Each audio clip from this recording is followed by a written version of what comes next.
मैं डॉक्टर देवेंद्र कुमार मिश्र, सहायक professor, GLS college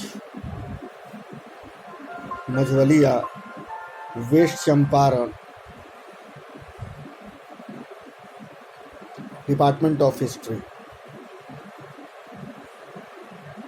कल मैं अकबर के धर्म के प्रति क्या नज़रिया थी और कैसे सहिष्णु था, हिंदू राजाओं के राजकुमारियों के साथ उसका विवाह हुआ था, और सारी बातें आप लोगों को मैं बताने का प्रयास किया था। आज बच्चे हम आप लोगों के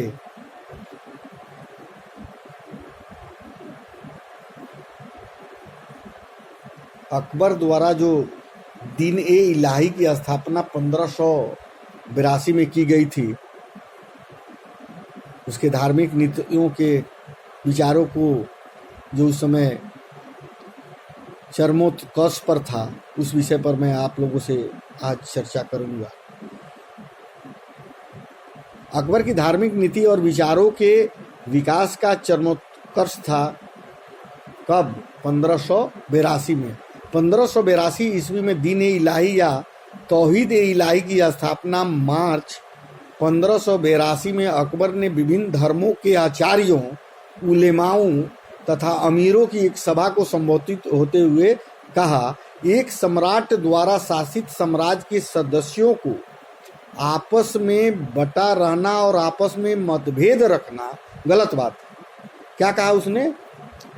दीन ए इलाही की स्थापना में मार्च जब 1582 में अकबर ने जो किया, तो विभिन्न धर्मों के जो आचार्य थे, उलेमाए थे, या जो भी धर्म को मानने वाले थे, उसने ये बात लोगों को बताया कि एक सम्राट द्वारा शासित साम्राज्यों को सदस्यों को आपस में विभक्त करने का, बांटने रखने का, आपस में मतभेद रखने की गलत बात है। ये ऐसा नहीं होना चाहिए। हमें उन सबको एक करना चाहिए, लेकिन इस प्रकार से वे एक और अनेक दोनों, जिससे यह लाभ हो, जो अच्छाई हो एक धर्म में हो, वह नहीं छूटे, और अन्य धर्म में जो अच्छाई हो वह हमें प्राप्त हो जाए। एक के अंदर जो बुराई है उससे हमको क्या लेना देना, लेकिन उसके अंदर की जो अच्छाई है वो उस धर्म के, वो हम अपने आप में अडॉप्ट करें, ऐसा उसका मानना था। इस प्रकार ईश्वर का सम्मान होगा, लोगों को शांति मिलेगी और साम्राज्य की सुरक्षा होगी। यह अनेक को एक करने वाला तथा विभिन्न धर्म को अच्छाइयों से युक्त मत और संप्रदाय था दीन ए इलाही। दीन ए इलाही का मतलब यही था कि सभी संप्रदायों को एक साथ एकजुट रखा जाए, इसमें कोई मतभेद नहीं हो, सब में अंदर शांति रहे, सबका एक दूसरे का सम्मान हो। ये दीन ए इलाही में किया गया। दीन ए इलाही का कोई नया धर्म नहीं था। दीन ए इलाही की जो स्थापना हुई थी, इसमें कोई अलग धर्म नहीं था। यह एक सामाजिक धार्मिक भातृ संप्रदाय था, जिसका मुख्य उद्देश्य विभिन्न वर्गों और धर्मों को, लोगों को एक दूसरे के करीब लाना था। इसका उद्देश्य, मुख्य उद्देश्य क्या था? विभिन्न धर्मों को, लोगों को एक दूसरे के साथ जोड़ने का था, एक दूसरे के धर्मों को सम्मान देने का था। इसमें किसी तरह की कोई त्रुटि नहीं है। स्वयं सम्राट अकबर दीन ए इलाही का प्रमुख गुरु बना। क्या बने? जो अकबर जो थे, इसके दीन ए इलाही के प्रमुख गुरु बना, और अब्दुल फजल इसका प्रधान पुरोहित बनाया गया। किसको प्रधान पुरोहित बनाया गया? अबुल फजल को। जो भी व्यक्ति संप्रदाय में शामिल होना चाहते थे, उन्हें रविवार के दिन अकबर द्वारा दीक्षा दी जाती थी। जो दीन ए इलाही में जाना चाहते थे, उनको अकबर द्वारा रविवार के दिन दीक्षा दी जाती थी। अकबर रविवार को इसलिए पवित्र दिवस मानता था क्योंकि उस दिन सूर्य सबसे अधिक तेजी पर रहता था। ये सूर्य को वो बहुत महत्व देता था। सबों को कहता था कि सूर्य की तरफ मुख करके आप दिन में बैठा कीजिए। सूर्य से जो गर्मी मिलती है, वो शरीर में एक तरह की अलग विटामिन डी की उपलब्धि होती है, आज के साइंटिस्ट कहते हैं। उस समय अकबर भी कहता था कि सभी को सूर्य की तरफ मुख करके बैठना चाहिए। सदस्यों की दीक्षा। जो व्यक्ति दीन ए इलाही का सदस्य बनना चाहता था, वो अकबर की कदमों पर अपनी पगड़ी रखकर, नतमस्तक होकर इस संप्रदाय में शामिल होने के लिए प्रार्थना करता था। क्या करता था? दीन इलाही के सदस्य अगर आपको बनना है तो अकबर के कदमों पर अपनी पगड़ी रखनी होगी, नतमस्तक होना होगा और इस संप्रदाय में शामिल होने की उससे आग्रह करना होगा, आरजू करना होगा, उससे प्रार्थना करना होगा। अगर उसकी पगड़ी वापस करके सर पर रखता था और दीक्षा के रूप में एक अंगूठी जैसी चीज प्रदान की जाती थी, इस चीज पर अल्लाह अकबर खुदा रहता था। जो उसे एक अंगूठी दी जाती थी उस पर अल्लाह अकबर की खुदाई हुई रहती थी। दीन इलाही के सदस्यों की संख्या बहुत कम रही। प्रतिष्ठित व्यक्तियों की संख्या 20 से भी कम थी। इसमें हिंदू सदस्य केवल एकमात्र बिरबल था।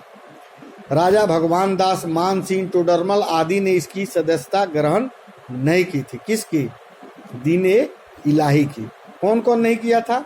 राजा भगवान दास, राजा मान सिंह, राजा टोडरमल आदि ने इसकी सदस्यता ग्रहण नहीं की थी। इसके साधारण सदस्यों की संख्या भी कुछ हजार तक ही सीमित रही। बहुत लोग इस धर्म को नहीं माने। अकबर ने दीन इलाही की सदस्यता बनाने के लिए कभी किसी पर दबाव भी नहीं डाला। अकबर की जब मृत्यु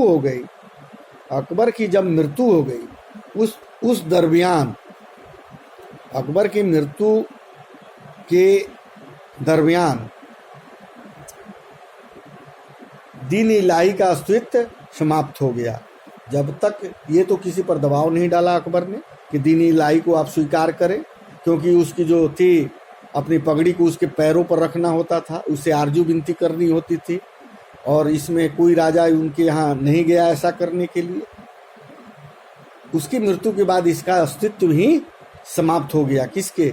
अकबर की मृत्यु के बाद। दीन इलाही के सिद्धांत एवं व्यवहार जो थे वो दीन इलाही नामक पुस्तक के प्रसिद्ध लेखक प्रोफेसर राय चौधरी के अनुसार इस संप्रदाय के सदस्यों को जिन सिद्धांतों और गुणों का पालन करना पड़ता था वो एकेश्वरवाद में विश्वास, श्रेष्ठ और अद्भुत कार्य करने की इच्छा रखना, अपने बंधुत्व के साथ अच्छा व्यवहार तथा इसकी इच्छा को अपनी इच्छा के ऊपर रखना, सबके साथ विनम्रता के साथ बात करना, मधुर भाषा का प्रयोग करना, अपने किए कार्यों पर पूर्ण विचार करना और मनन और भक्ति एवं ज्ञान की अभिवृद्धि करना, जीवन में उदारता और दानशीलता का अनुशीलन करना। इस सिद्धांत और आदर्शों के साथ ही दीन इलाही के कुछ नियम और व्यवहार भी निर्धारित थे। इसमें प्रमुख निम्न थे। दीन इलाही के सदस्य आपस में मिलने पर अभिवादन के लिए अल्लाह अकबर जल्ले जलाते हूँ कहते थे। क्या कहते थे? जैसे आप और हम आजकल जो हिंदू मिलते हैं वो राम राम जी कहते हैं, जय राम जी की कहते हैं, राधे राधे कहते हैं। तो ये पद्धति थी उस समय की कि आप जब उस दीन इलाही के सदस्य एक दूसरे से जब मुलाकात होती थी तो कोई नमस्कार नहीं, कोई प्रणाम नहीं, कोई राम राम नहीं, उन्हें यह कहना, अभिवादन करना होता था कि अल्लाह अकबर और जले जलाले हु कहते थे।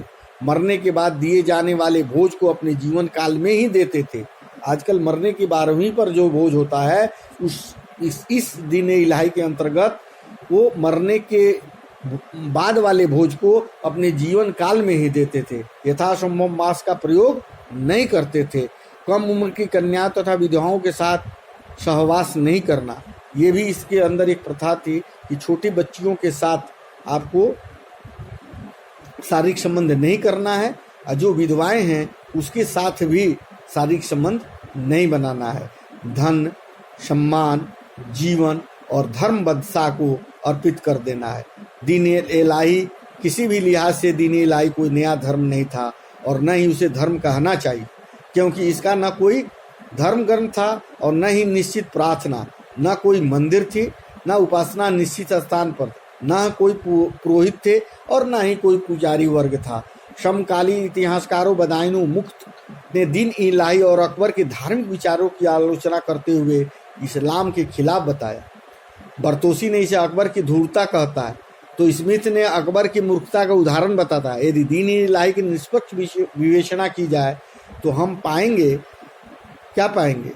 इसकी अगर हम पूर्ण रूप से विवेचना करें, इसके अंदर की अच्छाई और बुराइयों को समझने का प्रयास करें, तो अगर निष्पक्ष रूप से इस बात को सोचेंगे और समझेंगे तो हम ये पाएंगे कि अकबर की मूर्खता का नहीं अपितु उसके सम्मानित व्यक्तित्व तथा राष्ट्रीय आदर्शवाद का प्रतीक है, या उसकी राष्ट्रीय चेतना तथा हिंदू मुस्लिम एकता की कोशिश का एक सफल प्रयास था और उसने हिंदू के प्रति कोई दुर्भावना नहीं रखी।